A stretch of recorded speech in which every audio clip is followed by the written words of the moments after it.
we often forget how much unites all the members of humanity. Perhaps we need some outside universal threat to make us recognize this common bound.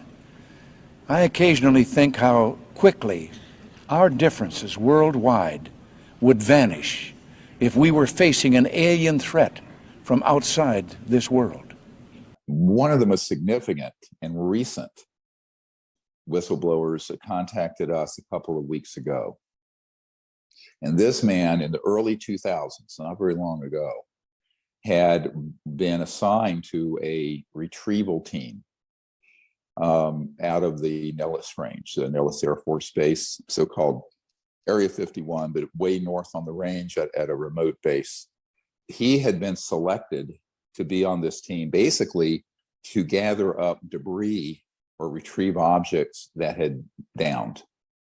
And there were two types that he was involved with. The first were the man-made UFOs, the things that unfortunately 99% of ufologists and everyone in the US Congress and White House think are alien, quote unquote. They're not.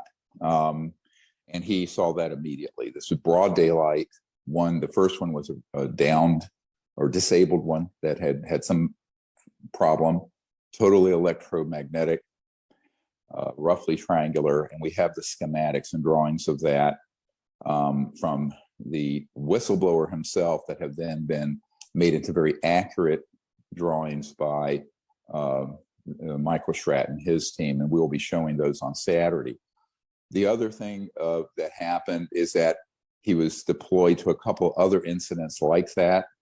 And then, of course, the major one was when a extraterrestrial vehicle, interstellar craft, about 65 feet in diameter, and we'll show people the drawing of that as well, was somehow forced down way far north in the Nevada test range, way north of the actual Nellis Air Force Base in Nevada.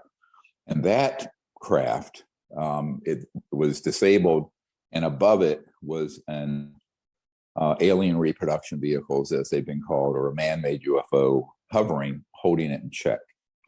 Now, there were a whole series of things that ensued, and it ended quite spectacularly. I'll go into that on Saturday. But there were 3 ETs that came out of the craft, and 2 of them came over to this particular whistleblower, touched him, and a whole series of events transpired. Then when he realized that we humans were the problem, that we were targeting these objects, and that these people, these ET people, were completely non-hostile, very brilliant, communicated through thought forms and impressions and like packets of information as we speak about, he wanted to withdraw from the operation because he was horrified at what we were doing. He was threatened with death. Luckily, he had a family member senior enough in the organization to shelter him and get him out, and extracted him with 10 Marines, etc. But he was harassed. He was shot at, deliberately missed, obviously, just as a way of saying, keep your mouth shut. Now, 2 years later, he's back in his home state in the upper Midwest, and he is broad daylight, 1:42 in the afternoon, a man-made alien reproduction vehicle, roughly triangular in shape, comes over his car stalls, and then outside the car are these 3, quote, aliens. Now, these are the ones that everyone think of as aliens, not the actual ETs, and people go, what are you talking about? The vast predominant, experience people have been stagecraft by deeply black covert operations targeting humans, both who have had actual contact or people in government, for their psychological compliance with the false narrative of there being an alien threat. And that happened to this man, to the point that we have very clear drawings now of these PLFs, and also because he actually knocked one down and kicked it, the outer covering, it looks like skin, came off, and you can see the internal wires and tubes and what have you. Now, the reason that's so important is that this is not an uncommon occurrence. And of course, in Hollywood and movies and TV shows and UFO conferences, these are all presented as menacing aliens from outer space. And of course, I found out in 92, 93, 94 that in fact, we had highly classified projects that were manufacturing the fake aliens, and that phenomenon was launched not just in the United States, but all over the world to cover up the presence. It created a sort of distraction, misdirect of the actual ETs.